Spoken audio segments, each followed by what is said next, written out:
അപ്പോൾ ഞാൻ ടി സ്പോട്ടിനെ കുറിച്ച് പറയുവാണ്. ടി സ്പോട്ട് എന്ന് പറഞ്ഞാൽ ഇക്വിലിബ്രിയം. പലരുടെ സംശയമാണ് ഇക്വിലിബ്രിയത്തിന് മുകളിലേക്ക് മാർക്കറ്റ് ട്രേഡ് ചെയ്ത് പോയാൽ അത് ഏതൊരു എക്സ്റ്റെൻഡ് വരെ പോകുമെന്നുള്ളതാണ് നമ്മളോട് ടി സ്പോട്ട് പറയുന്നത്. ഓക്കെ, അപ്പോൾ ടി സ്പോട്ട് ഫൈൻഡ് ചെയ്ത് കഴിഞ്ഞാൽ നമ്മൾ ഇക്വിലിബ്രിയത്തിൽ തന്നെ സ്റ്റിക്ക് ഓൺ ചെയ്ത് നിൽക്കുക. ഇക്വിലിബ്രിയം റെസ്പെക്ട് ചെയ്യുന്നത് നോക്കുക, അവിടുന്ന് റിജക്ഷൻ കിട്ടുന്നത് നോക്കുക. ബട്ട് അതിന് മുകളിലേക്ക്, ഇക്വിലിബ്രിയത്തിന് മുകളിലേക്ക് പ്രൈസ് ട്രേഡ് ചെയ്ത് പോയാൽ അടുത്ത എക്സ്റ്റെൻഡ് എവിടെയാണ് ഒരു റിജക്ഷന് ചാൻസ് ഉള്ളത് എന്നാണ് ടി സ്പോട്ട് നമ്മളോട് പറയുന്നത്. ഓക്കെ, കോംപ്ലിക്കേറ്റ് ആക്കേണ്ട കാര്യമൊന്നുമില്ല, ജസ്റ്റ് ഇക്വിലിബ്രിയം പഠിക്കുക. ഇക്വിലിബ്രിയത്തിന്റെ മുകളിലേക്ക് 50% മുകളിലേക്ക് മാർക്കറ്റ് ട്രേഡ് ആയി പോയാൽ where is the next rejection point, അതാണ് നമ്മുടെ ടി സ്പോട്ട് പറയുന്നത്. ഓക്കെ, അപ്പോൾ ഒരു ക്യാൻഡിൽ 3 ക്ലോസ്, ഒരു candle 2 close and candle 3 continuation എന്ന് പറഞ്ഞാൽ എന്താണ്? ഒരു ക്യാൻഡിലുണ്ട്. ഓക്കെ, ആ ക്യാൻഡിലിന്റെ ഹൈയോ ലോയോ ടേക്ക് ചെയ്യണം. ഒരു ക്യാൻഡിൽ, ഇതിന്റെ ഹൈ ഒരു ക്യാൻഡിൽ ടേക്ക് ചെയ്തു. ഓക്കെ, അവിടെ ഒരു ക്യാൻഡിൽ 2 ക്ലോസ് എനിക്ക് കിട്ടി. മനസ്സിലായോ? ഒരു ക്യാൻഡിൽ 2 ക്ലോസ് എനിക്ക് കിട്ടി. നെക്സ്റ്റ് നമുക്ക് എന്താണ് സംഭവിക്കേണ്ടത്? നമുക്ക് അടുത്ത ക്യാൻഡിൽ ഒരു ബെയറിഷ് ആയിരിക്കുമെന്ന് നമ്മൾ എക്സ്പെക്ട് ചെയ്യും. ഇതിനെയാണ് നമ്മൾ candle 3 continuation or after candle 2 close എന്ന് നമ്മൾ പറയുന്നത്. അപ്പോൾ നമ്മൾ ട്രേഡ് എടുക്കുന്ന എവിടെയാണ്? ഈ ക്യാൻഡിൽ 3 എന്ന് പറയുന്ന ഈ ഒരു ഇതിലാണ് നമ്മൾ, ഈ ഒരു ഏരിയയിലാണ് നമ്മൾ, ഈ ഒരു ക്യാൻഡിലാണ് നമ്മൾ ട്രേഡ് പ്ലേസ് ചെയ്യുന്നത്. ഇതിനെയാണ് നമ്മൾ ട്രേഡിങ് ക്യാൻഡിൽ 3 എന്ന് പറയുന്നത്. ഓക്കെ, അപ്പോൾ ഈ ഒരു ഫോർമേഷൻ കഴിഞ്ഞ് കഴിഞ്ഞാൽ നമ്മൾ എന്താ അടുത്ത് ചെയ്യേണ്ടത്? നമ്മൾ ചെയ്യേണ്ടത് നമുക്ക് ജസ്റ്റ് നമുക്ക് ഒരു EQ വരയ്ക്കണം. ഈ EQയിലാണ് നമ്മുടെ ക്യാൻഡിൽ 3 റിജക്റ്റ് ചെയ്യേണ്ടത് നമുക്ക് നോക്കേണ്ടത് അല്ലേ. അപ്പോൾ നമ്മളൊരു EQ വരയ്ക്കുന്നു. നെക്സ്റ്റ് നമ്മൾ എല്ലാ പ്രാവശ്യവും ട്രേഡ് എടുക്കുന്നതിന് മുമ്പ് ചെയ്യുന്നതാണ് ക്യാൻഡിലിന് ഞാനൊന്ന് ഡിസ്ട്രിബ്യൂട്ട് ചെയ്യുന്നു. മനസ്സിലായോ? ക്യാൻഡിലിനെ ഡിസ്ട്രിബ്യൂട്ട് ചെയ്യുന്നു.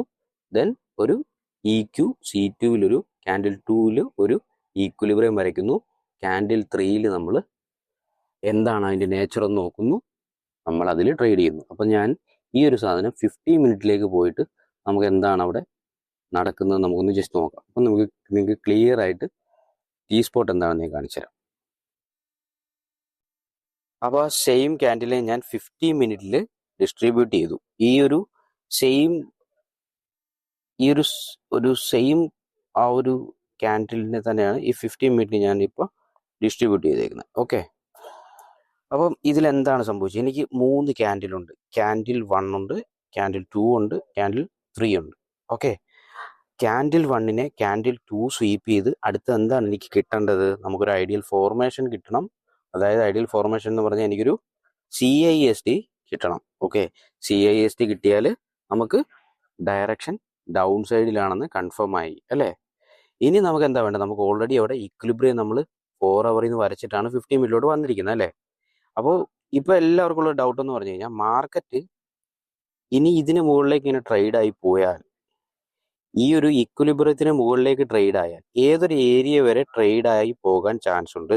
ഇതാണ് എല്ലാവർക്കും ഉള്ളൊരു ഡൗട്ട്. അതിനാണ് നമ്മൾ ടി സ്പോട്ട് യൂസ് ചെയ്യുന്നത്. എപ്പോഴും ഇക്വിലിബ്രിയം മാത്രം ഒരു മൈൻഡിൽ വെക്കുക. ഓക്കെ, ഇനി ഇതിന് മുകളിലേക്ക് ട്രേഡ് ആയി പോയാൽ നമുക്ക് ഒരു പോയിന്റ്, ഒരു ഇൻവാലിഡേഷൻ പോയിന്റ്, അതിന് മുകളിലേക്ക് പോയാൽ പിന്നെ നമ്മൾ ഡ്രോപ്പ് ചെയ്യുന്നു. ഓക്കെ, അതിനുവേണ്ടി മാത്രമാണ് ഞാൻ ഒരു ടി സ്പോട്ട് യൂസ് ചെയ്യുന്നത്. ഓക്കെ, അപ്പോൾ അതെന്ന് പറഞ്ഞാൽ ഇപ്പോൾ മാർക്കറ്റ് ഇവിടെ ഒരു CIST തന്നല്ലേ, അത് കഴിഞ്ഞിട്ട് നമ്മൾ ചെയ്യേണ്ടതെന്ന് പറഞ്ഞാൽ ഈ CISTയെ ഒരു ഇക്വിലിബ്രിയം വരയ്ക്കുക. ഈ CISTയുടെയും 50% നമ്മൾ കണ്ടുപിടിക്കുക. 50 ഇക്വിലിബ്രിയം കണ്ടുപിടിക്കുക. ഓക്കെ, അതെങ്ങനെയാണ് ചെയ്യുന്നത്? നമ്മൾ ഇതേപോലെ തന്നെ ഒരു ബോഡി ടു ഈ ഒരു ബോഡി മാത്രം വെച്ചിട്ട് നമ്മളൊരു EQ ഇവിടെ വരയ്ക്കുക. ഓക്കെ, ഈ ഒരു പോയിന്റ് ഉണ്ടോ? നമ്മൾ ഈ ഒരു പോയിന്റ്, അതായത് ഇതിന്റെ 50%, ഈ 50%ഉം ഈ ഒരു ബോഡിയുടെ ഈ ഒരു ഏരിയ, ഇതിനെയാണ് നമ്മൾ ഒരു ടി സ്പോട്ട് എന്ന് വിളിക്കുന്നത്. അതായത് ഈ ഒരു ഏരിയ വരെ മാർക്കറ്റിന് വരാനായി പോസിബിലിറ്റി ഉണ്ട് before giving A down side CIST. Down സൈഡിലേക്ക് ഒരു CAST തരുന്നതിന് മുമ്പ് മാർക്കറ്റ് ഇവിടെ വരെ വന്ന് ലിക്വിഡിറ്റി എടുക്കാനുള്ള ചാൻസസ് വളരെ ഹൈ ആണ്. ഓക്കെ, അപ്പോൾ നമ്മൾ എന്താണ് ഇനി നോക്കേണ്ടത്? ഒരു T സ്പോട്ട് നമുക്ക് കിട്ടി, ഇവിടം വരെ മാർക്കറ്റ് വരാൻ നമുക്ക് ചാൻസ് ഉണ്ടെന്ന് നമുക്ക് പിടികിട്ടി. ഓക്കെ, നമുക്ക് അവിടം വരെ വരാനുള്ള ചാൻസ് ഉണ്ട്. ഈ T സ്പോട്ട് ഞാൻ വരച്ചു. ഓക്കെ, എന്നിട്ട് ഞാൻ നോക്കുന്നതാണ് ഈ ക്യാൻഡിൽ 3യിൽ എന്താ എനിക്ക് കിട്ടേണ്ടത്? ക്യാൻഡിൽ 3ൻ്റെ എനിക്ക് ഒരു CAST കിട്ടി. അപ്പോൾ എന്തായി? ഇതൊരു ഐഡിയൽ ഫോർമേഷനായി. ഇവിടെ ഇനി ഇതൊരു ഐഡിയൽ ഫോർമേഷനായി. ഇനി മാർക്കറ്റ് ഇതിന് മുകളിലേക്ക് ട്രേഡായി പോവില്ല. മനസ്സിലായോ? കാരണം എന്താണ്? ഇക്വിലിബ്രിയത്തിനെ റെസ്പെക്ട് ചെയ്ത് ഈ ഒരു ഏരിയയിൽ നിന്നാണ് മാർക്കറ്റ് ഒരു CAST എനിക്ക് തന്നിരിക്കുന്നത്. പിടികിട്ടിയോ? ഓക്കെ, അപ്പം ഞാൻ എനിക്ക് എന്ത് ചെയ്യാം? എനിക്ക് കണ്ണും പൂട്ടി അവിടെ ഒരു ട്രേഡ് പ്ലേസ് ചെയ്യാം. ഞാൻ 50 മിനിറ്റിൽ ട്രേഡ് പ്ലേസ് ചെയ്യണമെന്നല്ല പറയുന്നത്, ഇതിൻ്റെ ഈ ഒരു ഫെയർ വാല്യൂക്ക്. അപ്പോൾ നമ്മൾക്ക് ഞാൻ ഓൾറെഡി പറഞ്ഞത് നമ്മൾ അടുത്ത സംസാരിക്കാൻ പോകുന്ന അതിൽ നമുക്ക് ട്രേഡ് പ്ലേസ് ചെയ്യാൻ പറ്റും. അപ്പോൾ ഇതാണ് T സ്പോട്ടും ഇക്വിലിബ്രിയവും. ഇത് രണ്ട് യൂസ് ചെയ്ത് നമുക്ക് ട്രേഡ്സിൻ്റെ വാലിഡേഷനും ഇൻവാലിഡേഷനും നോക്കാൻ പറ്റും. ഓക്കെ, അപ്പോൾ നമ്മൾ ഈ T സ്പോട്ടിൽ ഒന്നും കൺഫ്യൂസ് ആവേണ്ട ഒരാവശ്യമില്ല. T സ്പോട്ട് എന്ന് പറഞ്ഞാൽ മാർക്കറ്റ് ഇക്വിലിബ്രിയത്തിന് മുകളിലേക്ക് ഇനി ഇൻ കേസ് ട്രേഡ് ചെയ്ത് പോവുകയാണെങ്കിൽ നമുക്ക് ഏതൊരു പോയിന്റ് വരെ പോയാൽ ഇതെന്താണ്? ഇത് ഈ ഒരു ഓർഡർ ഫ്ലോ എന്ന് നമ്മൾ വിളിക്കുന്നതാണ് ഈ CAST. ഇവിടുത്തെ ഈ ഒരു ഓർഡർ ഫ്ലോ എന്ന് പറയുന്നത് അവിടെ വരെ ലിക്വിഡിറ്റി എടുക്കാനായിട്ട് മാർക്കറ്റിന് ചാൻസ് ഉണ്ട്. അതുകൊണ്ട് തന്നെ നമുക്ക് ആ ഒരു ഏരിയയിലേക്ക് മാർക്കറ്റ് പോകാൻ ചാൻസ് ഉണ്ട്. അവിടെ പോയി ഇപ്പം ഈ ഒരു ഏരിയയിലേക്ക് പോയിട്ട് ഇവിടുന്ന് ലിക്വിഡിറ്റി എടുത്തതിന് ശേഷമായിരിക്കും എനിക്കൊരു CAST തരുന്നത്. അപ്പോൾ നമ്മൾ എന്ത് ചെയ്യണം? ഇതിൻ്റെ മുകളിലേക്ക് പോയി കഴിഞ്ഞാൽ ജസ്റ്റ് ഒന്ന് സ്റ്റോപ്പ് ചെയ്യുക. അടുത്ത ഈ ഒരു T സ്പോട്ട് നമ്മൾ ജസ്റ്റ് വരയ്ക്കുക. ഇതിന് മുകളിലേക്ക് പോയാൽ മാത്രം ഇത് നമ്മൾ വരച്ചാൽ മതി. CASTയുടെ ഈ ബോഡി വരയ്ക്കുക. ആ ഒരു ഏരിയ ജസ്റ്റ് ഇതിൻ്റെ താഴെയാണല്ലോ നമുക്ക് സെല്ല് വേണ്ടത്. അപ്പോൾ ആ ഒരു ഏരിയ മാത്രം വരയ്ക്കുക. ഇപ്പോൾ ബൈ ആണെങ്കിൽ തിരിച്ച് മുകൾ വശം വരയ്ക്കുക, അതുപോലെയുള്ളൂ. അപ്പം ജസ്റ്റ് ഇവിടെ വരച്ച് വെക്കുക. ഈ ഒരു ഏരിയയിൽ വന്ന് എനിക്കൊരു CAST തരുന്നുണ്ടോ നോക്കുക. തരുന്നുണ്ടെങ്കിൽ മാത്രം നമ്മൾ എൻട്രി കയറുക. ഇതിന് മുകളിലേക്ക് പോയി കഴിഞ്ഞാൽ അവർ ട്രേഡ് ഓർ അവർ സെറ്റപ്പ് ഈസ് ഇൻവാലിഡ്. പിടികിട്ടിയല്ലോ? മനസ്സിലായില്ലെങ്കിൽ ഒന്നുകൂടെ ഈ വീഡിയോ എല്ലാം ഫുള്ളായിട്ടൊന്ന് കാണാം. കാരണം ഇതാണ് ഇതിൻ്റെ ഈ ഒരു ക്യാൻഡിൽ 3 ക്ലോസ് എന്ന് പറയുന്നതിൻ്റെ ഒരു ബേസ് ആയിട്ടുള്ള കാര്യം. ഇതൊന്ന് പഠിച്ചെടുക്കാൻ വേണ്ടി തന്നെ ഞാൻ കുറേ നാൾ കഷ്ടപ്പെട്ടിട്ടുണ്ടായിരുന്നു. അപ്പോൾ ഇത് അത്രയ്ക്ക് വാല്യുബിൾ ആയിട്ട് നിങ്ങൾ കാണുക. കാരണം ഇത് നിങ്ങൾക്ക് വേറെ ഒരു ഇപ്പോൾ T ട്രേഡ്സിൻ്റെയോ അവരുടെ MXMൻ്റെയോ അല്ലെങ്കിൽ GXTയുടെയോ അവരുടെ ഇത് കൃത്യമായി അവർ ഇതിനകത്തൊന്നും പറഞ്ഞു തരുന്നില്ല ഈ സംഭവം എന്താണ്.